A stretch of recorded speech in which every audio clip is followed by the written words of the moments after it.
할렐루야. 계시록 22장 13절에 보면 나는 알파요 오메가다. 처음이요 나중이요 시작과 끝이다 라는 말씀이 있어요. 하나님이 시작하셨으니까 끝을 내는 그런 분이고 심판이 반드시 있다는 것을 우리에게 말씀을 하시는 것이죠. 판사는 죄의 유무를 심판하는 게 판사죠. 검사는 죄를 잡아내는 게 검사예요. 검사가 죄를 잡아내지 않으면 그 검사의 자격이 없는 거예요. 어떻게든 작은 거든 큰 거든 죄를 잡아내는 게 검사고, 판사는 죄를 잡아낸 자의 죄 유무를 판단하는 것이 그게 판사죠. 그리고 판사는 정죄를 하는 거죠. 검사가 죄를 받아내도 그 정죄하는 것은 이제 판사가 합니다. 하나님이 심판자다라고 하는 것은 무엇을 심판한다는 것인가? 선악을 심판한다는 거예요. 선악을 심판하신다.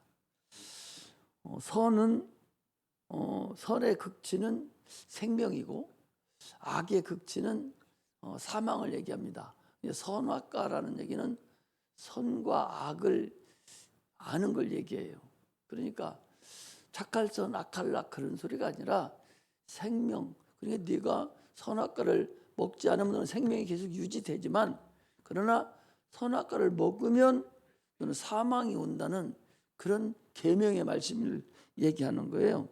그래서 하나님의 심판의 모든 것은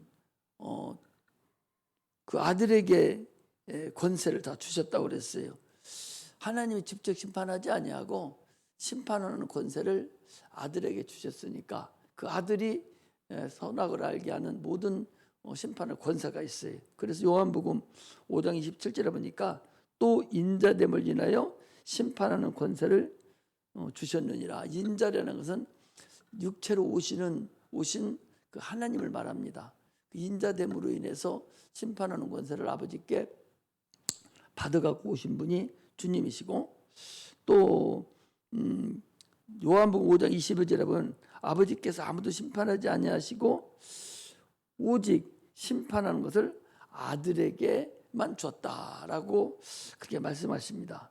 그래서 마태복음 28장 18절에도 보면 하늘과 땅의 모든 권세를 내게 주셨으니 그랬습니다. 모든 권세죠. 심판하는 권세를 포함해서 모든 권세를 다 주님께 줬기 때문에 이제 의와 불의를 주님은 심판하시는 분이에요. 그래서 그가 십자가에 죽으시고 부활하심으로 인해서 죽은 자와 산 자를 심판하시는 그런 분임을 우리가 압니다.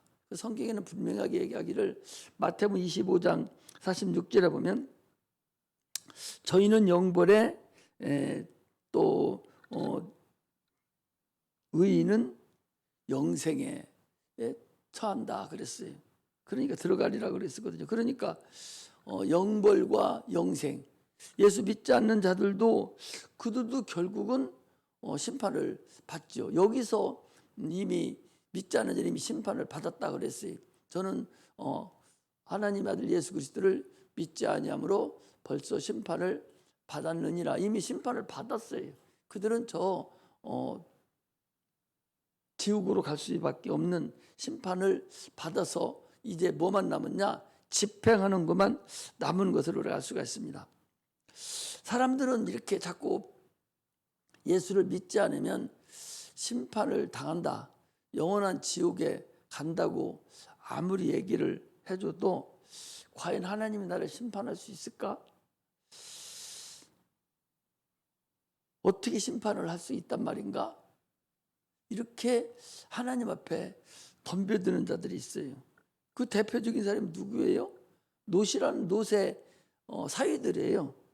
아니 지금 내일 아침에 동이 트면 여기에 그 소돔 고모라 성에 하늘에서 불이 내려와서 다 태워버릴 거다. 그렇게 가서 자기 부인들이 얘기를 해도 농담으로 여겼다 그랬어요.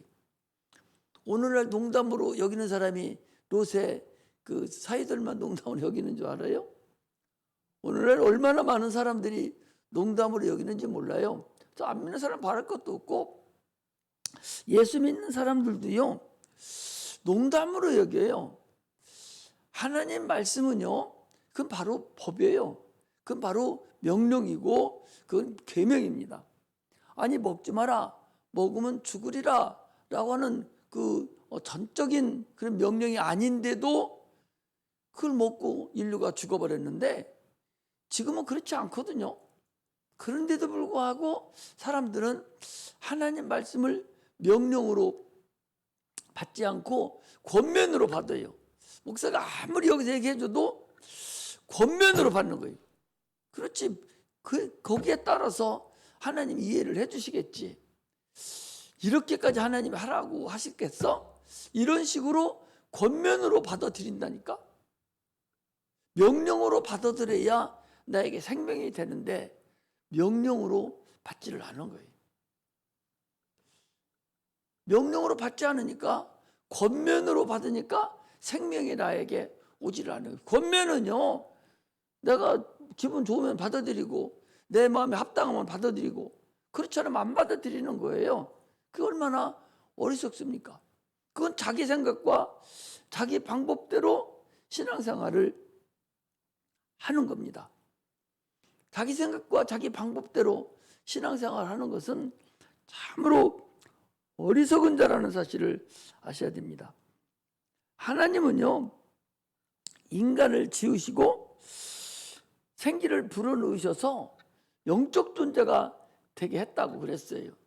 그래서 먹으면 죽으리라는 그 계명을 주셔서 당연히 영적 존재가 아닐 때는요 먹지 말라 먹으면 죽으리라 이런 계명이 없었다니까. 그때는 만물을 먹고 살아라고 돼. 임으로 네 만물을 먹고 살아라는 거예요. 육체만 있을 때는 임으로 먹고 살아요. 지금도 우리 육체는 임으로 먹고 살아요. 자기 먹고 싶은 마음대로 먹고 사는 것이 그게 임으로 먹고 사는 거예요. 그러나 네 영혼은 영적 존재가 된 이후부터는 너는 말씀에 순종하는 그런 계명을 우리에게 주셨어요. 그런데 마귀의 유혹을 받아서 불순종함으로 인해서 심판을 받아서 육체는 한평생 참으로 살다가 흙으로 들어가고 영혼은 저주받아서 영원한 형벌을 받게 되었다. 그런데 에베소서 2장 1절에 보니까 허물과 죄로 죽었던 너희를 살리셨도다 그랬어요. 심판받아서 지옥에 가야 될 그 영혼들을 형이 집행되기 전에죠. 형 집행 정지를 시키고 요즘에 또 이번에도 보니까 누구야 이명박 대통령 지금 아직 18년을 언도받았으니까 한 3년이나 살았나?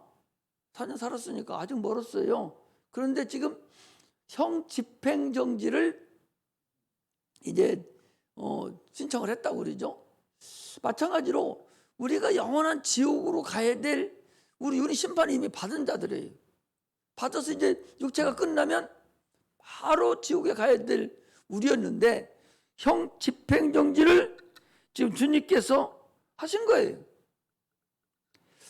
구원의 길을 열어놓은 형을 집행시켜 놓고 이제 구원을 우리에게 주셔서 누구든지 나를 믿으면 예수 믿으면 멸망치 않고 영생을 얻으리라 라고 하는 하나님의 아들을 이 땅에 보내셔서 구원을 이루게 하시고 십자가 못 박혀 죽으시고 그 공로를 우리가 믿으면 천국에 가는 형이 완전히 없어져 버리는 자유함을 얻는 그런 상태가 우리가 되었다는 사실을 우리가 아셔야 됩니다. 육체는요 영혼의 그림자고 껍데기예요. 영혼의 껍데기고 그림자고 하나의 옷하고 같은 것이 이게 육체입니다. 진짜 나는 영혼이고 이 육체는 하나의 껍데기고 이건 헤어져 가는 것이고 이건 포장지에 불과합니다.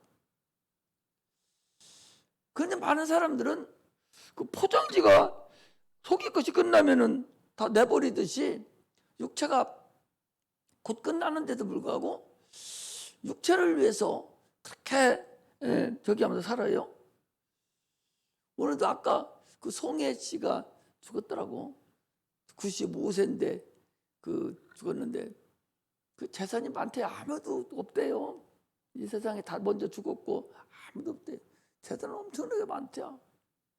근데 그냥 눈 감았어요. 그래서 내가 사모님하고 둘이 그랬어. 아이고 참 어리석다고.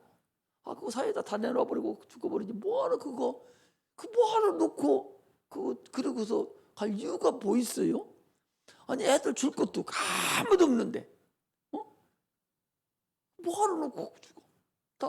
다 사에다 얼마가 됐는데 다 화해를 해놓고 유서 딱 써고 끝나면은 게임 끝나는데 뭐하러 그걸 그렇게 놓고 하는지 모르겠다고. 우리끼리 얘기하고 우리끼리 사모님하고 둘이 얘기한 거 사람들이 들으면 저 사람 왜 저리나 그럴지는 모르지만 그러나 우리끼리 얘기할 때는 외국 사람들은 그런다잖아요. 교회가 미국만 해도요 이렇게 우리같이 작은 교회만 돼도 충분하게 교회가 유지가 된다는 거예요. 저 농촌교회 할아버지 할머니가 많으면 많을수록 더 잘 된다는 거예요. 젊은 사람들은. 왜 그런 거니? 죽으면 다 유언을 교회에다 놓고 가는 거예요. 교회에다. 그 많은 재산 자녀들에게 일정 조금만 10분의 1 정도 남겨놓고 다 교회에다가 환원시키고 가기 때문에 시골 교회가 더 부자고 더 잘 된다는 거예요. 다 주고 놓고 가니까. 우리나라도 많이 따라가기는 하대요. 아직 멀었어요. 아직 멀었다고. 어떻게 목사님들이나 예수 믿는 성도들이 더 많이 안 하는 것 같아요. 세상 사람들은 그냥 평생 벌어놓고 학교에다 딱 기증해놓고 가고 이렇게 해도 해요. 근데 예수 믿는 사람들은 천국에 소망을 두고 그 나라 간다 하면서 실제로 그런 일을 더 안 하고 가는 것을 볼 줄 몰라. 신문에 안 나고 그래서 속으로 다 하는지는 모르지만 어떻든 내가 봤을 때는 그래요. 그 알맹이가 내 영혼인데 육체는 껍데기고 그거 잠깐 있다 없어지는 것인데 인간의 육체는요 순간순간마다 그 육체의 즐거움이 있죠. 그 육체의 즐거움 그것 때문에 먹는 즐거움 사는 즐거움 그런 순간순간의 그 즐거움이 있어요. 그러나 그 모든 인간의 육체의 즐거움은요 찰나에 불과하다는 거예요. 잠깐 찰나에 불과하다는 거예요. 얼마나 많은 그래도 내 눈으로 하는 사람들이 그 음란을 범해가지고 그 여자 그거 부적거리고 만지면 뭐 할 거고 그 성추행 같은 거 그 무한도 그 찰나 잠깐인데 그거 잘못해가지고 신세 망친 사람들이 얼마나 많습니까? 뭐 한다고 그거 평생을 쌓아놓은 공든탑을 한순간에 무너뜨리는 사람들이 많아요. 그거 찰나거든요. 잠깐의 즐거움뿐이거든요. 그 즐거움보다 더 즐거운 큰 즐거움이 많은데 그 즐거움 그거 못 참고 그 찰나의 그 즐거움 가지고 살다가 평생을 공든탑이 무너지는 그런 것을 우리가 볼 수가 있습니다. 일단 그런 것뿐만 아니라 우리 육체의 삶 전체가 그 찰나예요. 순간순간에 잠깐의 즐거움이지 영혼에 비하면 이거 100년 사는데 그 100년도 잠깐의 그 즐거움뿐 그것 때문에 인생을 거는 영혼을 저버리는 그런 것을 우리가 많이 볼 수가 있습니다. 요나서 4장에서 4장 5절에서 10절에 보면요. 요나가요. 이제 니느웨 성에 가가지고 복음을 전하고 산비탈에 가가지고 니느웨 성을 쳐다봅니다. 내가 전했으니까 하나님이 과연 저 성을 멸하냐 보려고 그거 쳐다봐요. 햇빛이 쫙 내리쬐는데 그 전날에 그 주님께서 박덩굴을 이렇게 키워가지고 누나가 누워서 이렇게 있는 곳에 박덩굴을 갖다가 다 이렇게 덮어줬어요. 그래 편안함을 느끼고 즐거워하고 기뻐합니다. 그런데 하나님께서 박덩굴 뿌리에다가 그 옆에 줄기에다가 벌레를 줘가지고 벌레가 그것을 갖다가 짜가짜가 갉아 먹어버린 거예요. 갉아 먹으니까 햇빛이 내리쬐니까 금방 시들어 버려가지고 죽어버릴 거 아니에요? 그러니까 시들어 버리니까 짜증을 내고 내 인생이 이렇다고 그러면서 푼푼스를 떠는 것을 우리가 볼 수가 있어요. 이것은 우리 인생의 한 단면을 얘기를 한번 우리 한번 봅시다. 자, 요한화서 1288페이지에 있어요. 요한화서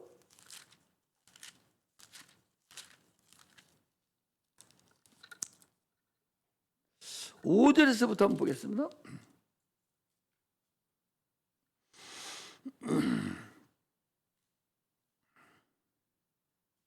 3절부터 읽어보겠습니다. 여호와께서 원컨대 이제 내 생명을 취하소서. 사는 것보다 죽는 것이 내게 나음이니이다. 여호와께서 이르시되 너의 성냄이 어찌 합당하냐 하시니라. 요나가 성에서 나가서 그 성 동편에 앉되 거기서 자기를 위하여 초막을 짓고 그 그늘 아래서 앉아서 성읍이 어떻게 되는가를 보려 하니라. 하나님 여호와께서 박덩굴을 준비하사 요나 위에 가리우게 하셨으니 이는 그 머리를 위하여 그늘이 지게 하며 그 괴로움을 면케 하려 하심이었더라. 요나가 박덩굴을 인하여 심히 기뻐하였더니 하나님이 벌레를 준비하사 이튿날 새벽에 그 박덩굴을 씹게 하심에 곧 시드니라. 해가 뜰 때에 하나님이 뜨거운 동풍을 준비하셨고 해는 요나의 머리 위에 쯤에 요나가 혼곤하여 스스로 죽기를 구하여 가로되 사는 것보다 죽는 것이 내게 나으니라. 하나님이 요나에게 이르시되 내가 이 박덩굴로 인하여 성냄이 어찌 합당하냐. 그가 대답하되 내가 성내어 죽기까지 할지라도 합당하니이다. 여호와께서 가라사대 내가 수고도 아니하였고 배양도 아니하였고 하룻밤에 났다가 하룻밤에 망한 이 박덩굴을 내가 아꼈거든. 하물며 이 큰 성읍 니느웨는 좌우를 분별치 못하는 자가 12만여 명이요 육족도 많이 있나니 내가 아끼는 것이 어찌 합당치 아니하냐. 야, 박덩굴 네가 심지도 않고 네가 아무것도 하지도 않았는데도 네가 그놈 가지고 지금 그러고 있는 판인데 저 니느웨 성에 12만 명이나 살고 있는데 거기 짐승들도 다 있는데 당연히 내가 저들을 사랑하는 것이 당연한 거 아니냐. 하나님은요 악인을 불러서 그를 회개시키고 구원시키기를 원하는 것이 그분의 본질이지 악인이 사망에 들어가는 것을 원치 않는 것이 하나님의 본질입니다. 그게 하나님이 긍휼하심이에요. 이렇게 하나님 우리 인간을 그렇게 사랑하신다는 사실을 아셔야 됩니다. 이게 이 박덩굴 이 말씀이 인생의 한 단면이고 인생이 이렇다는 거예요.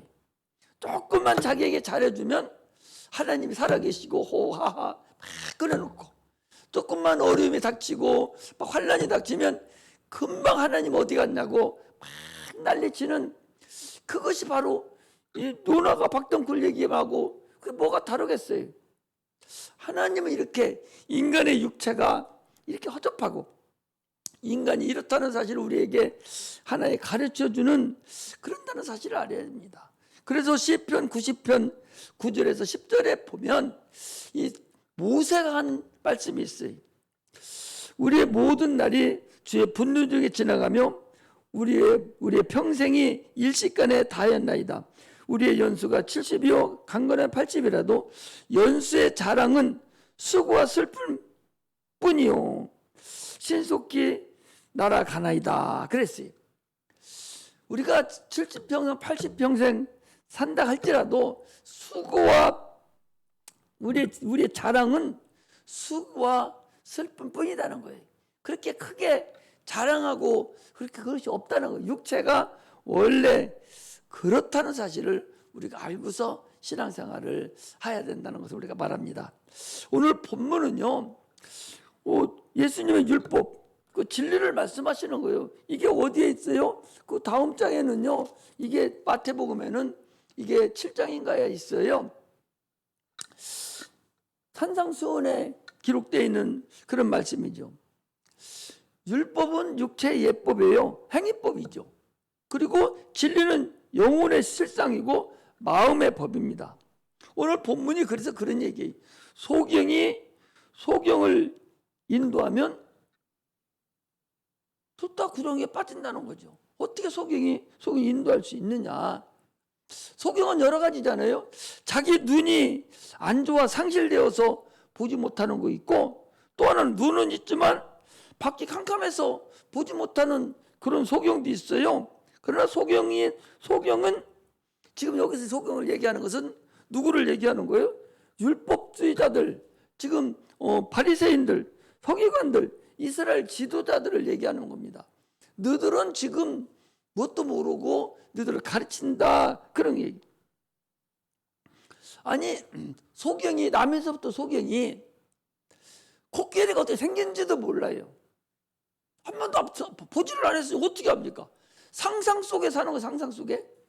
아니, 소경이 그래도 소경이라는 자체가 눈을 떴다가 잘못돼서 감겨졌으면 세상을 봤기 때문에 색깔도 머릿속에 생각이 나는 것이고, 또 세상 만물을 이렇게 볼 수도 있고 생각을 할 수가 있어요. 그런데 태어나면서도 소경은 세상 자체를 아무것도 몰라요. 빨간색이라 해도 빨강이 뭔지도 모르고, 노란색이라 해도 노란색이 뭔지도 모릅니다. 코끼리라 해도 그냥 크다는 생각만 하지 코끼리가 어떻게 생긴 것도 모르는 거예요. 소경은. 우리가 영적인 소경은 바로 그런 거예요. 아무리 우리가 소경이 세상 하나님의 나라에 대해서 얘기를 해줘도 전혀 하나님의 나라에 대해서, 하나님의 그 기본 말씀에 대해서 전혀 깨닫지 못하는 거예요. 이게 소경이에요. 아니, 그러니까 목사님들이라 할지라도요, 방언을 할지 모르는 자는요, 방언 없다고 그래요. 그 사람들은 방언 없다고 합니다. 방언이 어디 있느냐고. 성령 끝났는데 이런다니까요. 자기 한 번도 받아본 적이 없어서. 귀신 쫓아보지 않은 사람은요, 귀신이 어디 있냐고 그래요. 귀신? 그거 타락한 천사가 들어간 거야. 타락한 천사가 들어갔다고 귀신 쫓으면 귀신이 나갑니까? 그건 안 나가요. 전혀 모르면서 아는 채를 하는 것을 우리가 소경이라고 그래요. 아니, 소경이 한 번도 코끼리를 안 봤는데, 근데 어느 날 코끼리 다리를 보니까 얼마나 큽니까? 그러니까 큰 기둥이 서 있다고. 그것도 딴 사람이 가르치는 거야. 이건 자기도 모르는 사람끼리, 소경끼리 얘기하는 거야. 야, 이건 기둥이야, 기둥. 실제로 코끼리인데. 코끼리의 눈을 보고, 이것은 코끼리의 눈인데도 보고, 이건 뭔가 이상해. 막 이러면서 자기 나름대로 판단하고 생각을 해서 코끼리를 가지고 얘기를 할 거 아니냐 말이죠. 오늘날 신앙생활하는 그런 성도들이 안다고 하는 그런 분들이 영적으로 전혀 문외 아니면서도 자기 나름대로 이걸 것이다 라고 판단을 하고 잘못된 상태로 가르치고 있는 것을 말하는 거예요. 그래서 출애굽기 34장 33절하고 고린도후서 3장 13절에 보면 하나님을 알되 수건 쓴 얼굴로 가렸다 그래서 성경을 보는데도 얼굴을 가리고 성경을 보니까 흐미하게 뭘로 가렸어? 수건으로 가렸다는 거죠. 이렇게 해놓고 잘 알지도 못하면서 흐릿하고 막연한 상태로 이럴 것이다 라고 하나님 말씀을 증거하는 자들이 있다는 것을 우리가 알 수가 있습니다.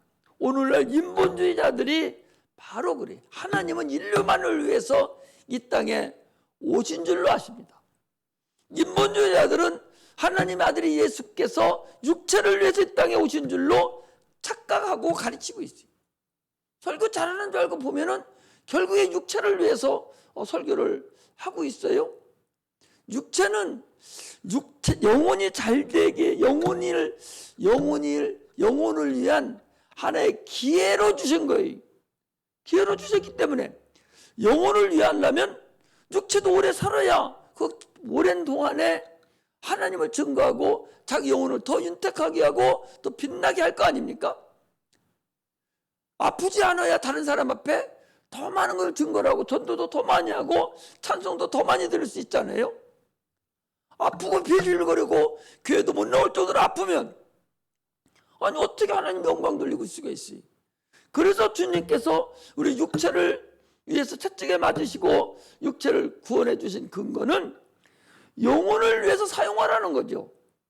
그러니까 육체가 아파요. 육체가 아파서 구원을 받았습니다. 고침을 받았어요. 그럼 다시 또 자기가 살던 대로 되돌아가서 육체를 위해 산다면 하나님의 신유가 잘못 사용하는 거예요. 하나님의 신유를 제대로 사용할 수, 하나님의 우리 인간에 대한 신유는 네가 전에도 그렇게 나쁘게 살고 힘들게 살았었는데 이제 너의 육체를 고쳐줄 테니 너 이제 나쁜 이 삶은 너는 하나님을 위해서 살아라는 거예요. 그렇게 하려고 고쳐줬는데 살아났는데 그렇게 하지 않냐고 전하고 똑같이 난다면 하나님의 신유가 잘못 사용되고 있다는 사실을 우리가 아셔야 됩니다. 그건 신유뿐만 아니에요.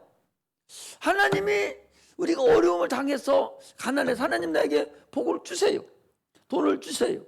그러면 내가 이런 일 하겠습니다.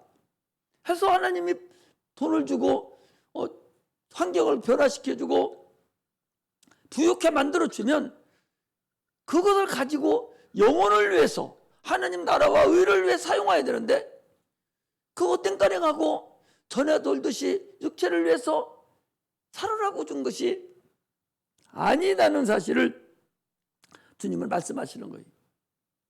많은 사람들은요, 인본주의자들, 종교 지도자들, 은사 종말론자들, 이런 자들에게 그 당시에 그 율법주의자들이죠. 바리새인들과 서기관들, 이스라엘 지도자들에게 주신 말씀과 같이 오늘은 동일하게 오늘의 종교 지도자들이라고 그러죠. 목사님들이나 장님들이, 장로님들이나 신학 교수들이나 이런 사람들에게 동일하게 주시는 그런 말씀이다, 학술입니다.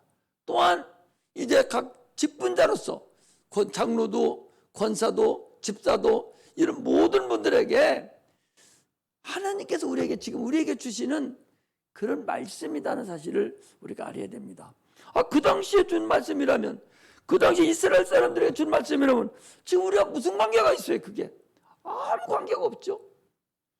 아니 태초에 아담에게 한 얘기, 선악과를 먹지 말라는 얘기가 그 당시 아담에게 한 얘기라면 오늘 우리에게 무슨 관계가 있겠어요? 성령이 역사하셔서 2000년 전, 4000, 6000년, 수천 년을 뛰어넘어서 하나님은 지금도 살아 계시기 때문에 아담에게 먹지 말라고 하던 그 말씀하신 그 하나님은 지금도 살아 계셔요. 그에게 말씀하신 것이 오늘 우리에게도 동일하게 말씀하셨고 2000년 전에 베드로에게 하시던 그 말씀도 지금 오늘 우리에게 동일하게 말씀하시는 거예요. 하나님은 계속적으로 각 세대마다 동일하게 말씀하시지만 인간만은 수명이 있어서 죽고 태어나서 그때 사람들에게 성령을 통해서 동일하게 주시는 말씀입니다. 그리고 오직하면 주님 뭐라 하겠어요? 하나님은 아브라함의 하나님, 이삭의 하나님, 야곱의 하나님 이런 걸 네가 알지 못했느냐? 하나님은 죽은 자의 하나님이 아니라 산 자의 하나님이다 그랬어요. 아브라함이 살아있을 때는 아브라함에게 주시는 말씀이고 아브라함이 죽고 난 이후에는 아브라함은 관계없어요. 이삭에게 주시는 말씀이고 그 어떤 말씀이? 전에 하던 그 말씀이 이삭이 죽었을 때는 야곱에게 한 말씀이고 동일하게 야곱이 죽고 난 이후에 12 아들에게도 나가는 것이지 죽은 자에게 한 얘기가 아니다. 그 소리. 산 자에게 하는 말씀입니다.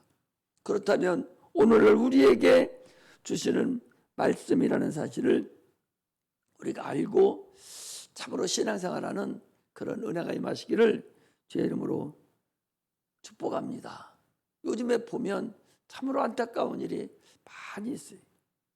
종교를, 이 우리 기독교를, 이 하나님의 말씀을 다 인본주의를 해석하고 잘 알지는 못하는 것으로 해석해서 성도들을 참으로 죽음의 길로 몰아가는 그런 인본주의자들, 성령 종교주의자들, 이런 자들이 많이 있음을 볼 때에 참으로 안타깝기가 그지없다.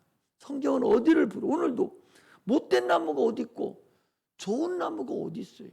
그 못된 나무 얘기를 하는 거겠어요? 거기 소경 얘기를 하는 거예요?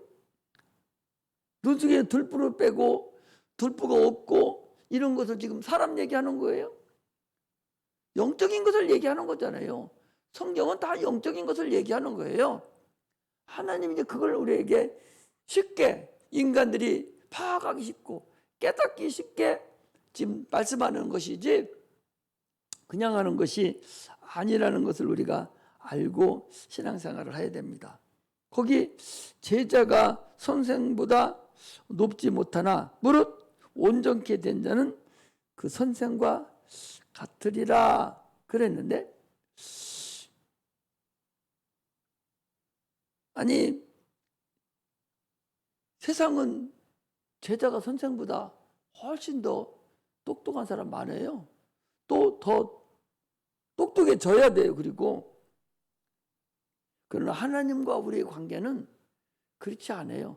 선생은 하나님 한 분뿐이고 우리는 그 선생님의 은혜를 받아서 성령을 받아서 그분이 주는 것으로만 살 수 있는 거예요. 야고보서 3장 1절에도 보면 너희는 선생 되지 말라 그랬고, 요한복음 13장 13절에도 너희는 나를 선생이나 또는 주라 하지만 너희 말이 옳도다 그랬어요. 오직 주는 한 분뿐이고 선생님도 한 분뿐이고 하나님은 곧 한 분뿐이기 때문에 참 하나님만이 참 지도자시고 하나님만이 참 선생이고 하나님은 한 분뿐이라는 사실을 우리가 알아야 됩니다.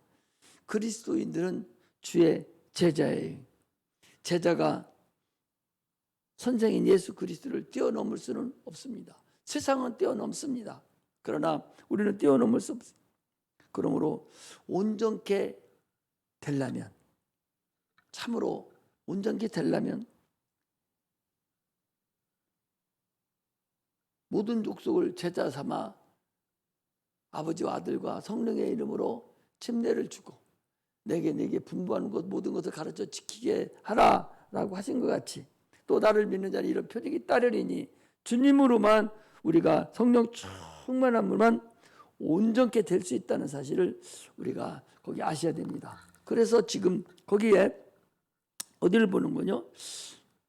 45절에 보면 선한 사람은 마음에 쌓은 선에서 선을 내고 악한 자는 그 쌓은 악에서 악을 내나니 이는 마음에 가득한 것을 입으로 말함이니라. 한 입에서 한 샘에서 단물과 쓴물을 낼 수 없다고 야고보서는 얘기하고 있어요. 반드시 한 샘에서는 단물만 내든지 쓸물만 내든지 둘 중에 하나만 낼 수 있다는 거예요. 그러니까 그 샘을 얘기하는 것이 아니라 우리의 마음 바탕을 얘기하는 거예요. 우리 마음 바탕에서 선한 마음을 쌓은 사람은 그 쌓은 선에서 선을 내고 생명만 나타낸다는 거죠.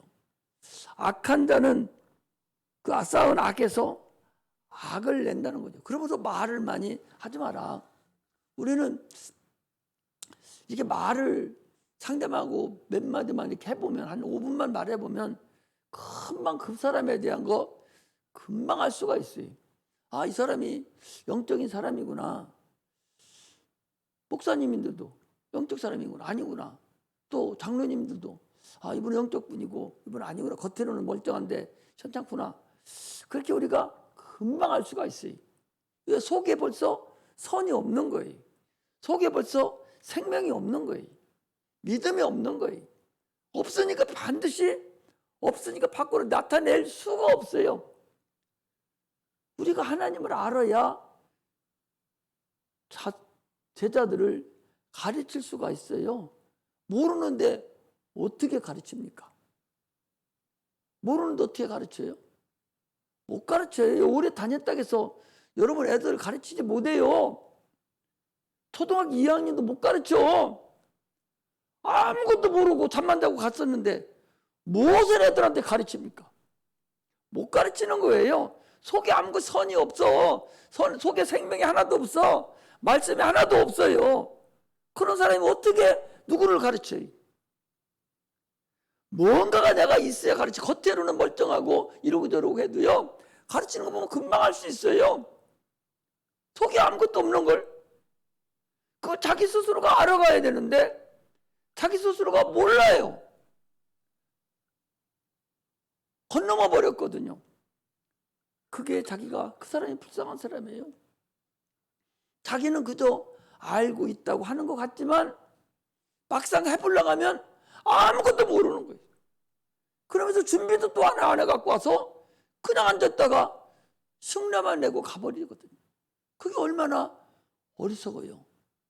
우리는 많은 것을 내 안에 신령한 것을 쌓아놓아야 돼요.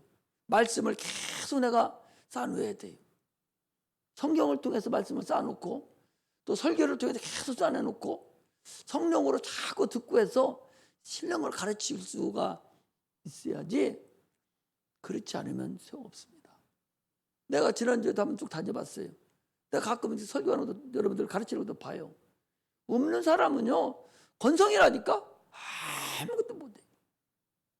그렇게 알고 이제 우리는 내가 쌓은 선을 나타내는데 말씀을 내가 준비하고 또 준비하고 또 준비하고 또 연습해보고 이렇게 해서 그것들이 참으로 내가 생명을 전하여 저들이 산다라는 그런 아주 강박관념에서 진리를 그들에게 전할 수 있어야 되지, 건성으로 그리면 여러분 나중에 하나님 앞에 뭐라고 말을 듣겠어요? 별거 아닌 것 같지만 작은 일에 충성하는 자가 큰 일에도 충성한다고 주님 그랬으니 우리는 작은 일에 충성을 하며 온전케 된 자, 그런 자가 되시기를 주의 이름으로 축복합니다. 기도하겠습니다.